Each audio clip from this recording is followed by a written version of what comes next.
ہمارے کوئی ساتھی تھے، کوئی بھائی تھے ہمارے، ہمارے محبت کرنے والے تھے، چاہتے تھے کہ سر جی میں کوئی کام کھولوں، کوئی بڑا کام کھولوں، تو میں نے کہا تم یہ اس دن دعا کرو، اللہ تمہارے معاملات آسان۔ جب اس نے جب دعا کیا،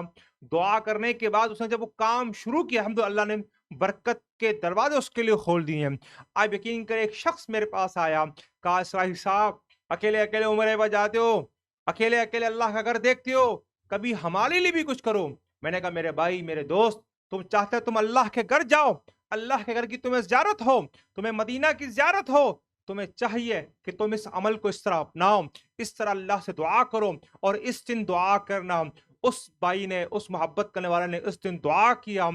فوراً کسی اسباب نے اس کے وسائل پیدا کیے، وہ بندہ فوراً اللہ کے گھر چلا گیا۔ وہ جب گیا تو پریشان تھا، کتنے سالوں سے میں خواہش مند تھا، آپ نے ایک طریقہ بتایا، میں نے اس پر عمل کیا، الحمدللہ آج میں اللہ کے گھر وہاں سے ہو کر آیا ہوں۔ کہ لوگوں، آپ کے ساتھ کوئی پریشانی ہے، بدھ کا دن ظہر اثر درمیان، ظہر اثر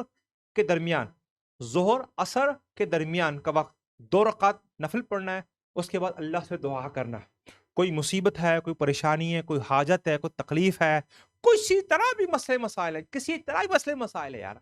شادی کا مسئلہ ہے، پیسوں کا مسئلہ ہے، گھر کا مسئلہ ہے، جائیداد کا مسئلہ ہے، کورٹ کچہری کا مسئلہ ہے، پولیس کا مسئلہ ہے، کوئی پولیس چاہتا ہے کہ بڑا افسر بن جائے، گورنمنٹ جاب کا مسئلہ ہے، کسی طرح کا مسئلہ ہے، اس دن دعا کریں آپ، اللہ آپ کی دعا کو قبول کرے گا، اور اللہ آپ کے سارے مسئلوں کو حل کرے گا، اللہ آپ کی سارے پریشانیوں کو حل کرے گا، اللہ آپ کی ساری تکلیفوں کو حل کرے گا۔ اس دن دعا کریں آپ، پھر آپ دیکھیے انشاءاللہ کیا اور نہیں ہوتا۔ ہفتوں میں کون دن؟ بدھ کا دن، ظہر اثر درمیان کا دن، اور اس دن دعا کریں آپ اللہ سے، اور تمام گزارش کرتے اس چیز کا دن کا خاص اہتمام کریں اور اللہ سے دعا کریں۔ جب بھی کوئی مصیبت آئے، پریشانی آئے، اللہ سے دعا کریں، اللہ آپ کی دعا قبول کر لے گا۔